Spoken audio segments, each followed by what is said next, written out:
जय श्री कृष्णा। राधे राधे। आप सभी को गुरु पूर्णिमा की हार्दिक शुभकामनाएं। आज इस पावन अवसर पर अपने सुनेंगे गुरु पूर्णिमा की कथा। गुरु को ब्रह्मा, विष्णु और महेश के समान माना जाता है और उन्हें साक्षात परब्रह्मा के रूप में नमन किया जाता है। गुरु पूर्णिमा, जिसे व्यास पूर्णिमा भी कहा जाता है, यह एक महत्वपूर्ण त्योहार है जो गुरुओं के प्रति सम्मान व्यक्त करने के लिए मनाया जाता है। यह दिन वेद व्यास जी के जन्मदिन के रूप में भी मनाया जाता है, जिन्हें हिंदू धर्म में सबसे महान गुरुओं में से एक माना गया है। गुरु पूर्णिमा पर भक्त अपने गुरुओं का आशीर्वाद लेने और उनके प्रति अपनी श्रद्धा व्यक्त करने के लिए उनसे मिलते हैं। यह दिन ज्ञान, शिक्षा, मार्गदर्शन के महत्व को याद करने का भी एक सुनहरा मौका होता है। हमारे सनातन धर्म में गुरु को बहुत ऊंचा दर्जा दिया गया है। गुरु को अज्ञान के अंधकार को दूर करने वाला और सत्य के मार्ग पर ले जाने वाला माना जाता है। तो इस दिन सभी अपने गुरुओं से मिलते हैं और उन्हें सम्मान देते हुए उपहार देते हैं, उनके प्रति अपनी श्रद्धा व्यक्त करते हैं। गुरु पूर्णिमा का यह संदेश है कि ज्ञान और मार्गदर्शन के बिना जीवन अधूरा है। गुरु ही हमें सही मार्ग दिखाते हैं और जीवन में सफलता प्राप्त करने में हमारी मदद करते हैं। अगर आप गुरु पूर्णिमा के दिन अपने गुरु के पास उनसे मिलने के लिए जा रहे हैं तो उनके आदर में किसी भी प्रकार की कोई कमी नहीं रहनी चाहिए। गुरु के सामने हमेशा झुककर प्रणाम करना चाहिए। भूलवश किसी भी चीज का अभिमान उनके सामने ना करें।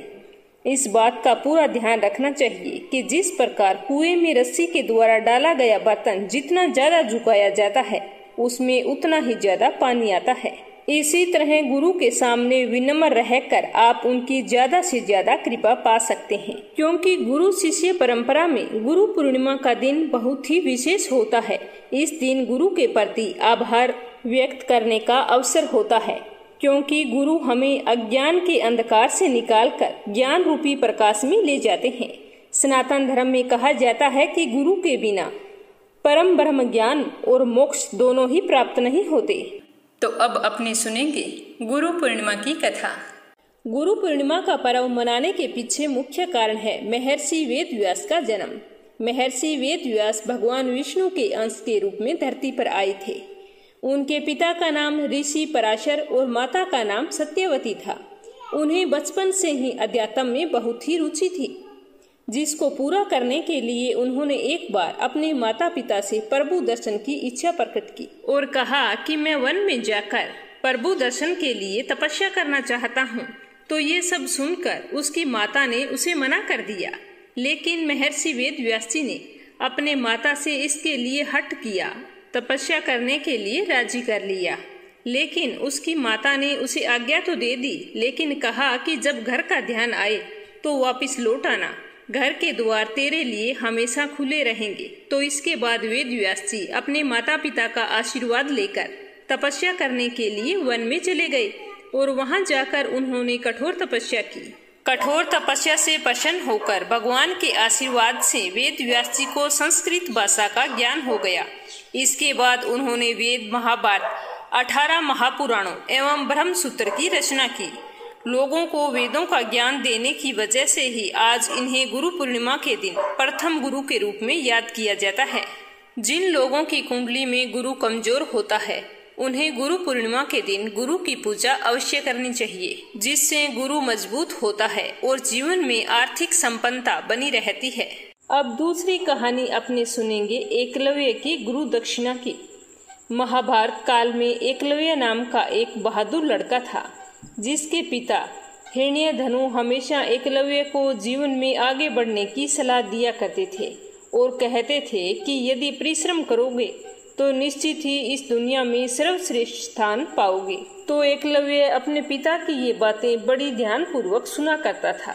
वह अपने पिता की बात को मानकर धनुष विद्या सीखने के लिए गुरु द्रोणाचार्य के पास गया, लेकिन द्रोणाचार्य ने धनुष विद्या सिखाने से साफ मना कर दिया।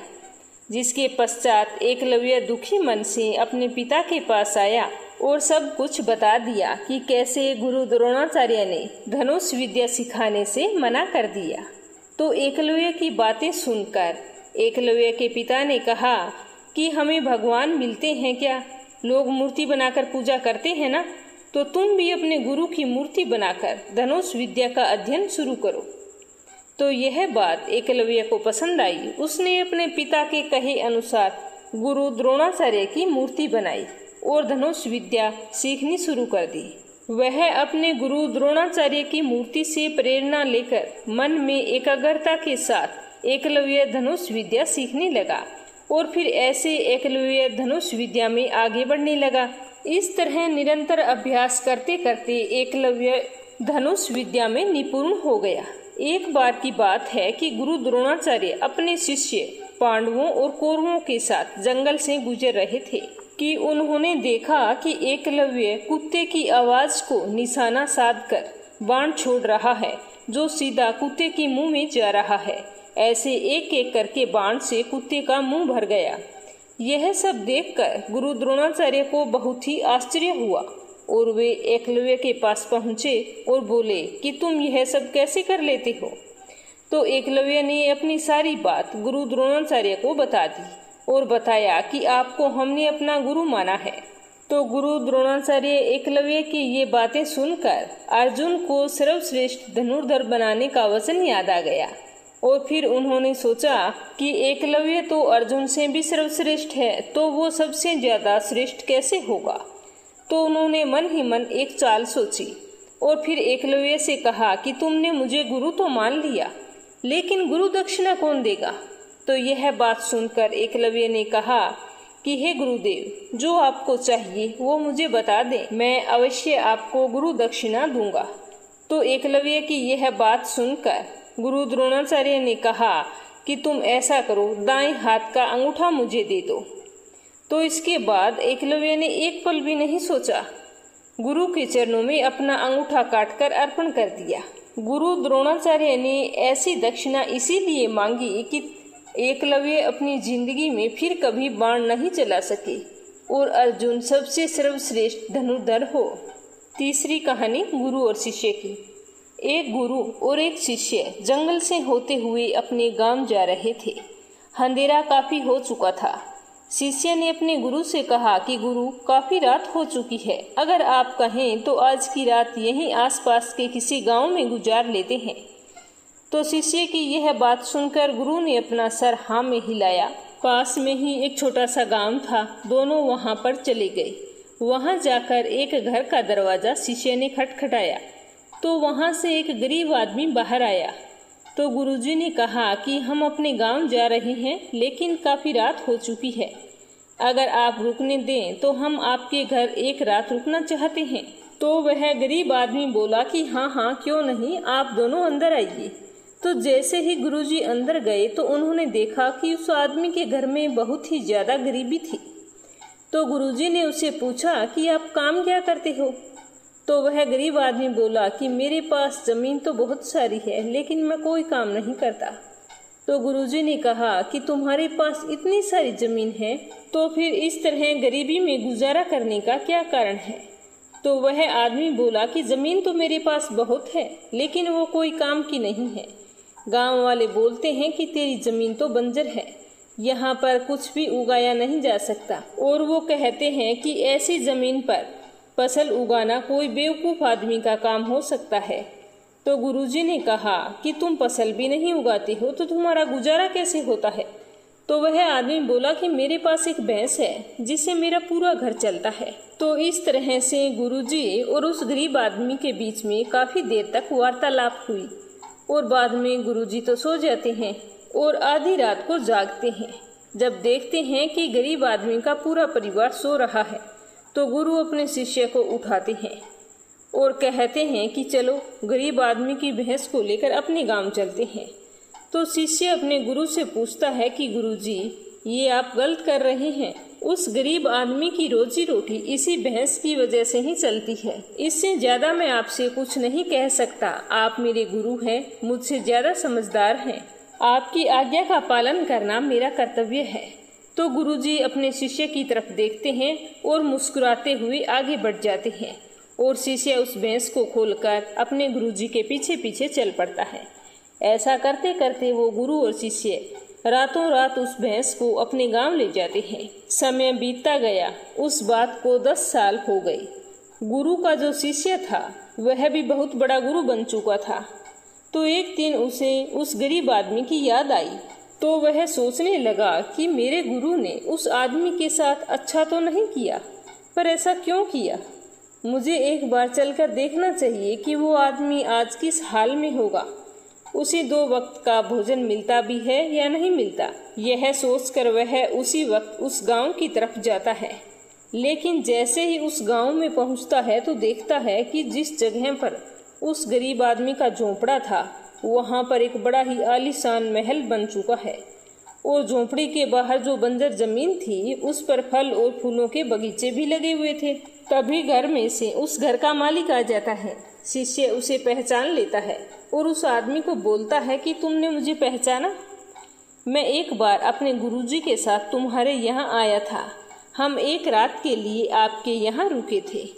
तो वह आदमी भी इतना सब कुछ बताने पर उसे पहचान लेता है और कहता है कि उस रात में आप कहाँ चले गए थे? और उसके बाद मेरी भैंस भी कहीं चली गई थी।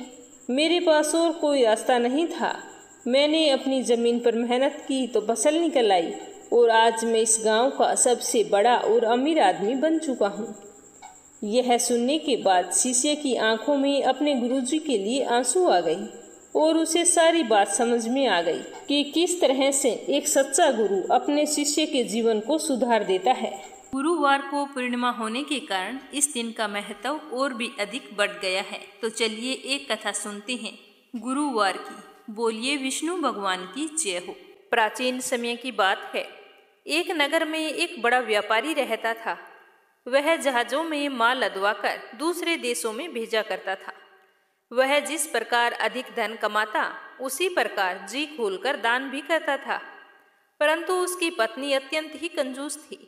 वह किसी को एक दमड़ी भी दान नहीं करती थी और व्यापारी से भी ऐसा करने के लिए मना किया करती थी। एक बार वह सेठ व्यापारी दूसरे देश को व्यापार करने गया हुआ था तो पीछे से गुरुदेव ने साधु वेश में उसकी पत्नी से भिक्षा मांगी। तो व्यापारी की पत्नी ने गुरुदेव से कहा कि साधु महाराज, मैं तो इस दान पुण्य से तंग आ गई हूँ। आप कोई ऐसा उपाय बताएं जिससे हमारा सारा धन नष्ट हो जाए और मैं आराम से रह सकूं। मैं इस तरह धन लूटता हुआ नहीं देख सकती। तो गुरुदेव ने कहा कि हे देवी, तुम बड़ी विचित्र हो। धन और संतान से कोई दुखी होता है भला? अगर तुम्हारे पास अधिक धन है तो शुभ कार्यों में लगाओ, कुंवारी कन्याओं का विवाह करवाओ, विद्यालय और बाग बगीचों का निर्माण करवाओ। ऐसे पुण्य कार्य करने से तुम्हारा लोक और परलोक सार्थक हो सकता है। परंतु साधु की इस बातों का व्यापारी की पत्नी पर कोई भी असर नहीं हुआ। वह तो बिल्कुल भी खुश नहीं हुई। उसने कहा कि साधु महाराज, मुझे ऐसा धन नहीं चाहिए जिसे मैं हमेशा दान करती रहूं। तो गुरुदेव बोले कि यदि तुम्हारी ऐसी ही इच्छा है तो तुम एक उपाय करना। 7 बृहस्पतिवार तक घर को गोबर से लीपना, अपने केसों को पीली मिट्टी से धोना, केसों को धोते समय स्नान करना और व्यापारी से हजामत बनवाने को कहना, भोजन में मांस मदिरा खाना, कपड़े अपने घर पर रोजाना धोना और गुरुवार के दिन अवश्य धोना। ऐसा करने से तुम्हारा सारा धन नष्ट हो जाएगा। इतना कहकर गुरुदेव तो वहां से अंतर्ध्यान हो गए। व्यापारी की पत्नी ने जैसे गुरुदेव ने कहा था उसके अनुसार 7 गुरुवार तक वैसा ही करने का निश्चय किया और जैसा साधु बताकर गया था वैसा ही करने लगी। केवल 3 गुरुवार बीते थे कि उनकी सारी धन संपत्ति नष्ट हो गई और वह परलोक सिधार गई। जब व्यापारी वापिस आया तो उसने देखा कि उसका सब कुछ नष्ट हो चुका है और बेटी अकेली ही बैठी रो रही थी। तो व्यापारी ने अपनी बेटी को दिलासा दी और उसे लेकर दूसरे नगर में जाकर बस गया। वहां वह जंगल से लकड़ी काट कर लाता और शहर में बेचता। इस तरह वह अपना जीवन व्यापन करने लगा। एक दिन उस व्यापारी की बेटी ने अपने पिताजी से कहा कि पिताजी, मुझे तो दही खाना है। लेकिन व्यापारी के पास तो दही खरीदने के लिए पैसे नहीं थे। लेकिन वह अपनी बेटी को कह कर गया कि बेटा, मैं तुम्हारे लिए दही लेकर आऊँगा। ऐसा कहकर वो जंगल में लकड़ी काटने चला गया। वहां जाकर एक पेड़ के नीचे बैठकर अपनी पूर्व दिशा पर विचार करके रोने लगा। उस दिन गुरुवार था। तभी वहां पर गुरुदेव साधु के रूप में प्रकट हो गए और सेठ के पास आए और बोले कि हे मनुष्य, तू इस जंगल में किस चिंता में बैठा है। तब व्यापारी बोला कि हे महाराज, आप तो सब कुछ जानने वाले हैं। इतना कहकर व्यापारी ने अपनी सारी कहानी साधु महाराज को सुनाई और रो पड़ा। तो गुरुदेव बोले कि देखो बेटा, तुम्हारी पत्नी ने गुरुदेव का अपमान किया था, इसी कारण तुम्हारा यह हाल हुआ है। लेकिन अब तुम्हें किसी प्रकार का भय नहीं है, तुम चिंता मत करो। तुम गुरुवार के दिन बृहस्पति देव का व्रत करो। 2 पैसे के चने और गुड़ को लेकर जल के लोटे में शक्कर डालकर वह अमृत और प्रसाद अपने परिवार और सदस्यों तथा कथा सुनने वालों में बांट दो। स्वयं भी प्रसाद और चरणामृत को ले लेना, भगवान तुम्हारा अवश्य कल्याण करेंगे। तो साधु की बात सुनकर व्यापारी बोला कि हे महाराज, मेरे पास इतना धन नहीं है। मेरे पास तो इतने पैसे भी नहीं हैं कि मैं अपनी बेटी को दही लाकर दे सकूं। तो साधु बोले कि तुम लकड़ियां बेचने के लिए आज शहर में जाओगे तो तुम्हें लकड़ियों के दाम हमेशा से चौगुने मिलेंगे, जिससे तुम्हारे सारे कार्य सिद्ध हो जाएंगे। तो यह सुनकर लकड़हारा बना व्यापारी बहुत ही खुश हुआ। जल्दी जल्दी लकड़ियां काटी और शहर में बेचने के लिए चल पड़ा। उसकी लकड़ियां अच्छे दाम में बिक गई, जिससे उसने अपनी पुत्री के लिए दही लिया और गुरुवार की कथा हेतु चना और गुड़ लेकर कथा की और प्रसाद बांटकर स्वयं भी प्रसाद खाया। उसी दिन से उसके सभी कठिनाइयां दूर होने लगी।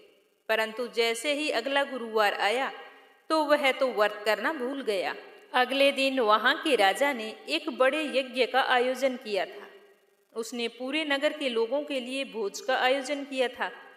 राजा की आज्ञा अनुसार पूरा नगर राजा के महल में भोजन करने के लिए गया, लेकिन व्यापारी व उसकी पुत्री थोड़ा विलंब से पहुंचे। अतः उन दोनों को राजा ने महल में ले जाकर भोजन करवाया। जब वो बाप बेटी दोनों भोजन कर रहे थे, उसी समय रानी वहां पर आई। रानी ने देखा कि उसका हार खूंटी पर नहीं है, वहां से गायब हो गया है। तो रानी को व्यापारी और उसकी बेटी पर शक हुआ और उसका हार उन दोनों ने ही चुराया है, यह कहकर राजा की आज्ञा से उन दोनों को कारावास की कोठरी में कैद कर दिया। कैद में पड़कर दोनों अत्यंत दुखी हुए। वहां उन्होंने बृहस्पति देवता का स्मरण किया तो गुरु बृहस्पति देव वहां पर प्रकट होकर व्यापारी को उसकी भूल का आभास कराया और उन्हें सलाह दी कि गुरुवार के दिन कैद खाने के दरवाजे पर तुम्हें 2 पैसे पड़े मिलेंगे। तुम उनसे चने और मुनक्का मंगवाकर विधि पूर्वक गुरुदेव का पूजन करना, तुम्हारे सारे दुख दूर हो जाएंगे। तो जैसे ही गुरुवार का दिन आया तो कैद खाने के द्वार पर उन्हें 2 पैसे पड़े मिले और उसी समय सड़क की ओर से एक महिला जा रही थी। तो व्यापारी ने उसे बुलाकर कहा कि आप मेरे लिए गुड़ और चना ला दो। तो व्यापारी की बात सुनकर वह स्त्री बोली कि मैं अपनी बहू के लिए गहने लेने के लिए जा रही हूँ, मेरे पास थोड़ा भी समय नहीं है। ऐसा कहकर वो चली गई। थोड़ी देर बाद वहां से एक और स्त्री निकली। तो व्यापारी ने उसे बुलाकर कहा कि बहन, मुझे गुरुवार की कथा करनी है, तुम मुझे 2 पैसे का गुड़ चना ला दो। तो गुरुदेव का नाम सुनकर वह स्त्री बोली कि भाई, मैं तुम्हें अभी गुड़ चना लाकर देती हूँ। उसकी आंखों से आंसू बह रहे थे। वो बोली कि मेरे तो इकलौता पुत्र था, वो भी मृत्यु को प्राप्त हो गया। मैं उसके लिए कफन लेने के लिए जा रही हूँ। उसके अलावा मेरा कोई भी सहारा नहीं है, लेकिन मैं पहले तुम्हारा काम करूँ, उसके बाद अपने पुत्र के लिए कफन लाऊंगी। तो वह स्त्री रोती हुई बाजार से व्यापारी के लिए गुड़ और चना लेकर आई और फिर स्वयं भी गुरुदेव की कथा वहां पर श्रद्धापूर्वक सुनी। कथा समाप्त होने पर वह स्त्री कफन लेकर अपने घर गई। तो घर के लोग उसके पुत्र की लाश को राम नाम सत्य है कहते हुए शमशान की ओर ले जाने की तैयारी कर रहे थे। तो वह बोली कि मुझे अपने लड़के का मुख देख लेने दो। तो जैसे ही उसने अपने बेटे का मुंह देखा तो उसके मुंह में गुरुवार का प्रसाद और चनामृत डाल दिया। प्रसाद और चरणामृत के प्रभाव से वह तो पुनः जीवित हो गया। तो वहां पर इकट्ठे हुए गांव के लोग सारे आश्चर्यचकित हो गए और सोचने लगे कि यह चमत्कार कैसे हुआ। तो उसने कहा कि यह तो सब कुछ गुरुदेव की वजह से हुआ है। और जो पहली स्त्री थी जिसने गुरुदेव का प्रसाद लाने के लिए व्यापारी को मना किया था, जब वह अपने पुत्र विवाह हेतु पुत्र वधू के गहने लेकर लौटी थी और जैसे ही उसका पुत्र घोड़ी पर बैठकर निकला था, वैसे ही घोड़ी ने ऐसी उछाल मारी कि उसका पुत्र घोड़ी से गिर गया और मृत्यु को प्राप्त हो गया। तो यह देखकर वह स्त्री रो रो कर गुरुदेव से क्षमा याचना कर रही थी। तो उसी समय उसकी याचना से गुरुदेव वहां पर साधु के वेश में पहुंच गए और कहने लगे कि देवी, तुम्हें अधिक विलाप करने की आवश्यकता नहीं है। यह सब कुछ गुरुदेव का अनादर करने के कारण हुआ है। तुम अब वापिस जाकर मेरे भक्त व्यापारी से क्षमा मांगकर कथा सुनो, तभी तुम्हारी मनोकामना पूर्ण होगी। तो साधु के कहे अनुसार वह स्त्री जल्दी से जेल में गई और वहां जाकर व्यापारी से माफी मांगी और कथा सुनी। कथा के उपरांत वह प्रसाद और चरणामृत लेकर वापिस घर आ गई और घर आकर उसने चरणामृत अपने मृत पुत्र के मुख में जैसे ही रखा तो चरणामृत के प्रभाव से उसका पुत्र जीवित हो गया। तो वह बृहस्पति देवता का धन्यवाद करने लगी और संकल्प लिया कि अब से मैं भी गुरुवार के व्रत किया करूंगी। और उसी रात को बृहस्पति देव राजा के स्वप्न में आए और राजा से बोले कि हे राजन, जिस व्यापारी और उसकी पुत्री को तूने जेल में बंद कर रखा है वो बिल्कुल निर्दोष है। तुम्हारी रानी का हार वहीं खूंटी पर टंगा है। तो सुबह हुई तो राजा ने देखा कि रानी का हार तो खूंटी पर लटक रहा था।